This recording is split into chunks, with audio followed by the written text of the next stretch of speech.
Ya, mengatasnamakan menampung aspirasi masyarakat, anggota parlemen menuntut uang rakyat, DPR menuntut 20 miliar per anggota dalam wujud program aspirasi, sementara DPD menuntut pembangunan kantor DPD di 33 provinsi dengan dana masing-masing 21 miliar rupiah. Apakah ini wajah wakil rakyat kita saat ini? Kita akan mengulasnya dengan anggota DPR dari fraksi Partai Nasdem, Patrice Rio Capella. Bang Rio, selamat sore. Selamat malam. Selamat malam. Dan kemudian ada Wakil Ketua DPD, Pak Faruk Muhammad. Selamat malam, Pak Faruk. Selamat malam. Ada peneliti dari Formapi atau Forum Masyarakat Pemantau Parlemen Indonesia, Sebastian Salang. Bang Salang, selamat malam.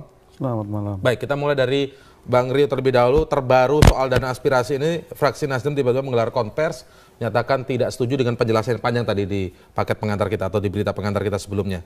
Tetapi intinya itu kan masalahnya hitung per kepala yang Anda tidak setuju. Tapi kalau semangatnya kemudian usul dari daerah, kemudian DPR bisa mengusulkan tidak seperti penganggaran yang biasanya, misalnya dari musrenbang dan lain sebagainya, itu setuju intinya? Begini, atau bagaimana? Pendekatan kita itu adalah ketika di dalam MP3 dimuat tentang dana aspirasi. Tidak dimuat jumlah angka ya. Nah, ketika aspirasi itu dihargai 20 miliar oleh setiap anggota DPR, maka 560 kali 2. Hanya itu saja yang dicuatkan. Padahal namanya aspirasi itu tentu pendekatannya tidak bisa berdasarkan kepala orang anggota DPR di sana. Misalnya kalau Maluku Utara saya gambarkan 3 orang, maka aspirasi dia sebesar 60 miliar. Kalau namanya aspirasi kewilayahan, mungkin Maluku Utara, Bengkulu misalnya, membutuhkan dana lebih besar untuk membangun daerah mereka. Jadi nggak tepat kalau tidak dihitung. Tepat kalau dihitung per kepala 20 miliar. Tetapi kalau misalnya disebutkan bahwa aspirasi untuk daerah yang kita anggap wilayahnya sekarang masih terbelakang, masih sulit, maka seharusnya aspirasi itu dananya lebih besar diberikan kepada daerah itu untuk daerahnya bisa lebih maju mengejar daerah yang sudah surplus terhadap anggaran. Oleh karena itu menurut kami pendekatan 20 miliar itu tidak pas ya. Pendekatan 20 apalagi miliar dihitung bahwa aspirasi itu hanya sekitar 20 miliar. Bagaimana misalnya saya di Bengkulu dimintain bantuan, saya tidak cuma jatahnya 20 miliar, tidak bisa. Yang kita harus gambarkan adalah bahwa Provinsi Bengkulu, Maluku Utara, kemudian NTT itu membutuhkan lebih besar perhatian pemerintah pusat untuk membangun daerahnya. Jadi jangan dihitung per kepala 20 miliar. Baik, jadi intinya ini kembali ke penganggaran yang seperti biasanya saja di APBN. Ya itu saja. Jadi oleh karena kalau itu, usulan dari teman-teman DPR yang lain, dari fraksi lain kan, tadi Anda mengkritisi soal 20 miliarnya atau per kepalanya begitu ya, itu tidak tepat karena ada daerah yang seharusnya tidak membutuhkan yang besar, tapi ada daerah yang butuh besar hanya kecil karena jumlah anggotanya hanya kecil. Iya, jadi gini maksud saya bahwa aspirasi itu akhirnya tidak maksimal. Ya, daerah yang membutuhkan anggaran lebih besar untuk diperhatikan oleh pemerintah pusat karena minimnya mereka mendapatkan kucuran dari dana pusat, ternyata mendapatkan sedikit perhatian. Malah kita memberikan jumlah yang lebih besar kepada daerah yang sudah maju. Nah, oleh karena itu sekali lagi itu sudah keliru. Yang kedua tentu tugas dari DPR itu bukan ikut cawe-cawe dalam soal menganggarkan, bahwa ini proyeknya ini, bukan karena itu eksekutif seharusnya. Karena kita kali maka ada 11 triliun, 2030 triliun, 11 triliunnya juga di bagian dari 2030. Itu juga mesti diawasi oleh DPR. Bagaimana DPR bisa mengawasi 11 triliun yang mereka bawa sendiri? Kalau itu punyanya dia sendiri begitu ya. Itu jadi mengawasi uang sendiri. Mengawasi uang sendiri. Itu pun sudah 2 kali menurut saya pendekatannya tidak pas ya. Oleh karena itu seharusnya DPR itu mengawasi 2030 triliun. Bukan 2030 dikurangi 11 triliun. Itu saja sudah tidak tepat. Yang ketiga menurut kami bahwa DPR sekarang ini bagaimana menggunakan dana 11 triliun itu untuk kita berikan kepada pemerintah, dikelola untuk daerah-daerah yang membutuhkan biaya lebih besar. Tadi NTT, Bengkulu, Maluku Utara misalnya, itu di 11 triliun pakai untuk daerah yang memang mendapatkan dana 2 triliun per tahun. Kayak Bengkulu itu 2 triliun per tahun. Jadi kalau 11 triliun Pak, itu bisa membangun Bengkulu 6 tahun. Jadi intinya kembali saja ke penganggaran yang biasanya, APBN biasa saja begitu ya. Punya mengawasi. Bagaimana kalau Bang Salang? Karena kalau kita lihat kan ketika kita juga mengangkat topik ini, salah satu alasan yang disampaikan adalah bahwa ini sebenarnya adalah program usulan, bukan mengelola dana, yang disampaikan juga oleh Wakil Ketua DPR Taufik Kurniawan begitu. Kalau menurut Anda apa yang lebih besar dari permasalahan soal jika dana aspirasi atau yang mereka menolak disebut dana aspirasi, tapi UP2DP begitu, usulan program pembangunan daerah pemilihan, itu jadi goal? Apa yang lebih besar yang harus dikhawatirkan? Ya, jadi yang pertama yang perlu diingat itu frame berpikir tentang sistem anggaran kita itu adalah membangun Indonesia. Ya. Jadi cara berpikirnya adalah Indonesia secara nasional.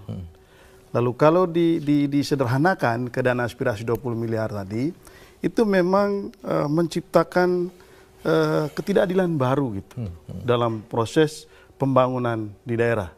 Dan itu dibuat oleh DPR sendiri dengan sistem dana aspirasi, itu yang pertama. Yang kedua, ini konstruksi berpikirnya itu sudah keliru menurut saya. Ya, kalau ini dana aspirasi itu dialokasikan kepada anggota DPR, meskipun nanti dana itu dititipkan di pemerintah daerah, tetapi ini sudah bisa mengacaukan sistem perencanaan pembangunan kita.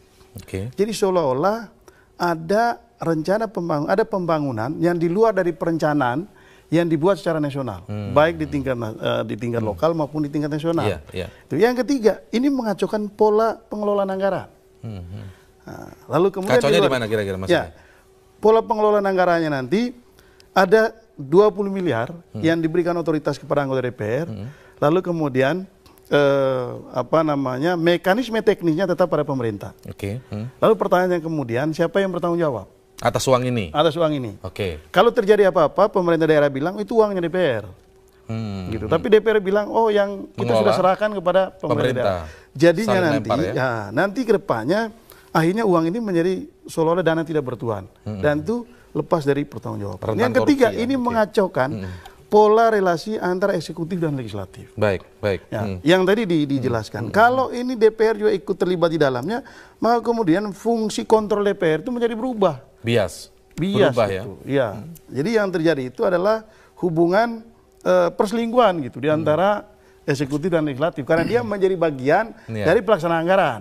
DPR tentu saja punya argumentasi yang banyak soal ini, bahwa bukan kami yang mendekatkan, bukan kami yang menggunakan anggaran, tapi otoritas untuk mengalokasikan anggaran itu ada di DPR. Nah ini cara berpikir yang menurut saya harus dikembalikan gitu. Salah satu yang dikritisi juga ketika dalam parlemen ada usulan atau minta dana aspirasi terutama dari DPR, ternyata DPD juga disorot ketika membangun kantor-kantor baru di sejumlah provinsi atau di seluruh provinsi di Indonesia. Kita akan mengulasnya lagi nanti, tetaplah bersama kami di Prime Time News.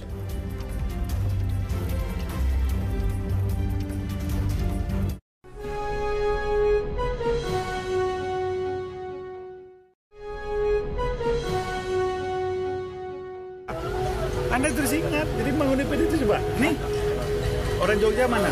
Ini harga tanahnya 45 M Pak, diibahkan oleh rakyat Jogja melalui gubernurnya, melalui DPRD-nya. Ya gedungnya sendiri satu, tapi nggak ada macam-macam, kayak gini hebatnya. Bahkan beliau bertekad ya untuk membangun lebih bagus dan betul-betul ada wajah Yogyakarta. Ya, nggak memikirkan kos kan? Kami nggak ditambah-tambah lagi. Tidak perlu. Bapak yang tanggung. Yakin. Selain di Yogyakarta sendiri. Ya di semua daerah kita bangun. Begitu juga polanya. Ini dari rakyat tanah yang Sumsel itu rakyat Sumsel yang menyumbang. Begitu kita yang dimintakan oleh pusat tanpa ada hibah tanah dari daerah. Nah ada yang di Bali nggak dibangun, dihibahkan semua gedungnya. Artinya apa? Keinginan hadirnya gedung DPD itu sudah keniscayaan. Malah sudah terlambat kata Pak Sultan. Ya, saya ingin dibedakan loh dengan membangun gedung sembarangan. Baik, dengan angka 20-21 miliar untuk membangun gedung di seluruh provinsi, per provinsinya 20-21 miliar. Apa sih urgensinya sebenarnya Pak Farouk DPD sehingga harus membangun sendiri kantor sampai seharga 20-21 miliar itu? Ada berapa isu di sini? Urgensi. Urgensi itu kita harus jawab. Kita ini pelaksana undang-undang. Undang-undang itu membuat DPR. DPR sejak tahun 2004 membangun DPD itu sudah bertetapkan ada kantor di daerah. Nah sekarang kita coba harus ada kantor di daerah itu apa? Tentu nggak mungkin dong di MPR atau sewa, ruko kan. Harus bangun gedung. Kita coba kalkulasi mana yang lebih efisien. Gedung sendiri apa perlu sewa atau bangun sendiri. Hitung-hitung kalau sewa berapa puluh tahun nggak pernah selesai.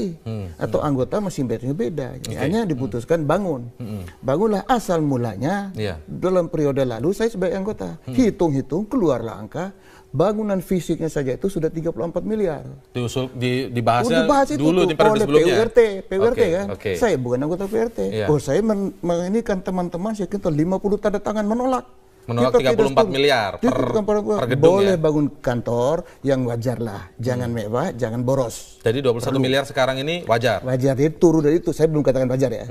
Tapi itu melalui proses, jadi dari sisa itu diperbaiki, turunlah 20% setelah mendengar masukan dari Kementerian PU. Itulah fungsinya berapa, kalau dulu tuh 4 tingkat, wah luas sampai hampir 3.000 meter, sekarang luasnya sudah dipersempit 3 tingkat. 2 tingkat untuk 4 anggota, 1 nanti khusus melayani pertemuan dengan warga, rapat-rapat dengan mitra, apa semua gitu. Oke, baik, kita lihat dulu undang-undang yang dimaksud tadi bahwa anggota DPD harus berkantor di daerahnya, terutama memiliki kantor di ibu kota provinsi. Kita lihat undang-undang berikut ini, cuplikan undang-undangnya.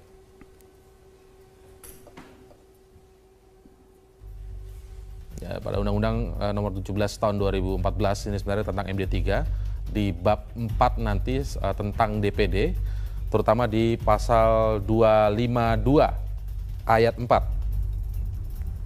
Ini yang selalu dijadikan alasan atau argumen dari anggota DPD tentang pembangunan kantor di daerah. Jadi anggota DPD dalam menjalankan tugasnya berdomisili di daerah pemilihannya dan mempunyai kantor di kota provinsi daerah pemilihannya.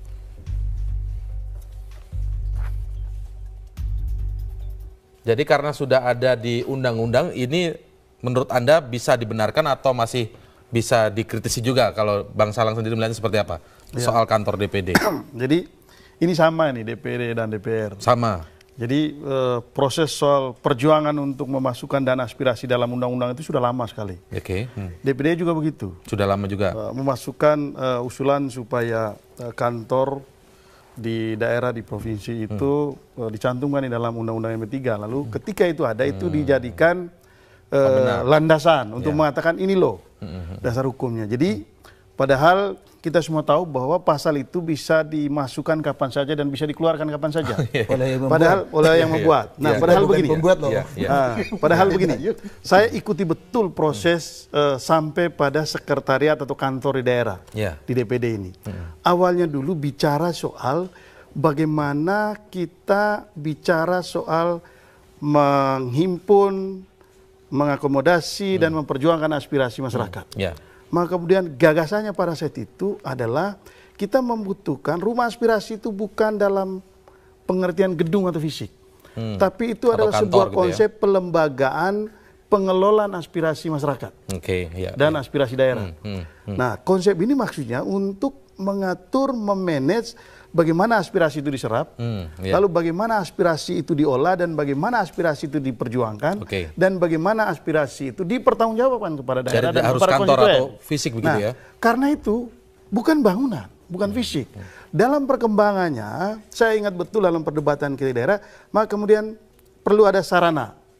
Tapi sarana itu tidak harus dalam bentuk kantor yang apalagi kantor yang mewah.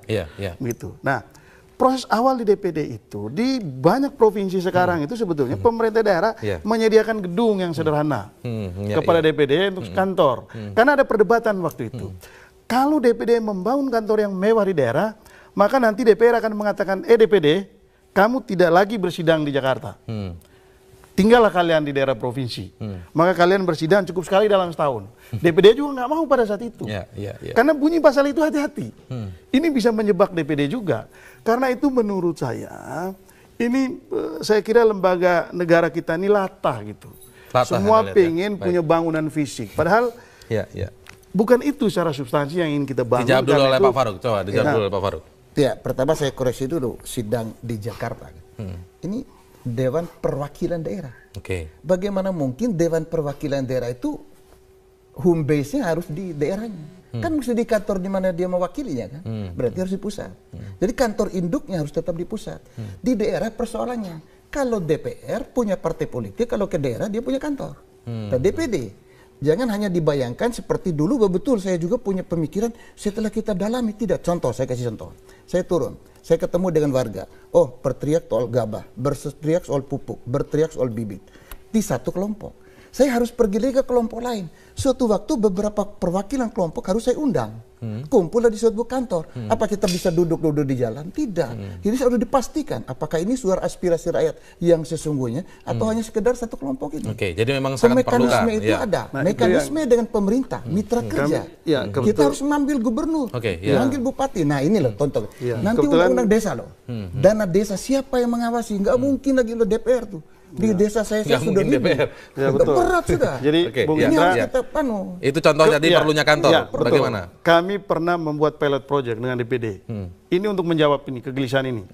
Jangan lupa bahwa kalau kantor DPD itu di tingkat provinsi, Anda bayangkan, bagi saya yang dari Flores, apakah masyarakat dari Flores harus datang rapat di Kupang? Dan dari Manggarai ke Kupang itu harus pakai pesawat. Jadi ini juga tidak menjawab persoalan kalau yang dimaksudkan itu supaya masyarakat berkumpul di kantor DPD. Bukan begitu mekanisme. Itu dalam pilot project kita pada saat itu mesti ada mekanisme agar anggota DPD itu bisa menjangkau masyarakat. Supaya mereka juga melihat daerah. Ada mekanismenya. Itu yang kita sebut waktu itu pelembagaan pengelolaan aspirasi masyarakat oleh DPD. Karena memang wilayah DPD ini sangat luas, beda dengan DPR yang daerah pemilihannya itu lebih terbatas. Jadi ini yang menurut saya hati-hati DPD dalam mengajukan ide ini karena ini bisa membahayakan DPD sendiri. Bisa membahayakan DPD. Bisa membahayakan DPD. Maksud pelembagaan belum lagi kita bicara soal kalau dicek sebetulnya lebih dari setengah DPD di Indonesia ini sudah punya kantor di daerah yang disediakan oleh pemerintah daerah. Oh sudah ada ya? Sudah ada. Dan saya sudah pernah melihat itu. Saya sudah pernah melihat itu di daerah. Jadi kembali lagi kita punya pejabat-pejabat ini punya kerendahan hati dan mau empati tidak dengan kondisi bangsa hari ini. Tapi kalau semua pengen punya gedung yang mewah, tapi alasannya undang-undang. Ya, jadi kita jangan selalu alasannya ada undang-undang di balik itu. Seolah-olah semua hal kalau sudah diatur itu semuanya wajib dilakukan. Baik. Ada yang pertanyaan juga yang muncul begitu Pak Faruk juga. Saya juga nanti akan tanya begitu ke Bang Rio. Kalau memang kemudian di DPD membentuk kantor tujuannya adalah agar masyarakat bisa lebih dekat menyampaikan aspirasinya. Nah, di DPR juga ada serupa yang mengusulkan tentang rumah aspirasi. Lalu bedanya apa ini? Kalau semuanya ada atas nama aspirasi, kita akan lanjutkan lagi nanti perbincangannya. Tetaplah bersama kami, Prime Time News.